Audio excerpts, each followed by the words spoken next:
Дүйнөдөгү эң ири криптовалюталык Binance биржасынын негиздөөчүсү Чангпен Чао бүгүн 3-май күнү Кыргызстанга иш сапары менен келди. Кыргыз Республикасынын президенти Садыр Жапаров Чангпен Чао менен Чолпон Ата шаарында жолугушуу өткөрдү. Тараптар Кыргызстанда виртуалдык активдерди жана блокчейн технологияларын өнүктүрүү, ошондой эле киберкоопсуздук жана санариптик коркунучтарга каршы күрөшүү маселелерин талкуулашты. Садыр Жапаров Кыргызстан санариптик активдерди киргизүү боюнча олуттуу кадамдарды жасап жатканын баса белгиледи. Ал санариптик сомду ишке киргизүү боюнча жүрүп жаткан иштерге токтолду.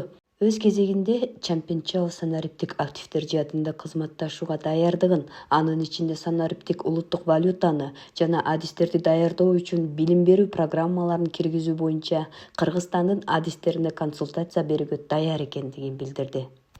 Кытай канадалык ишкер Чангпен Чао 2017-жылы Binance компаниясын негиздеген.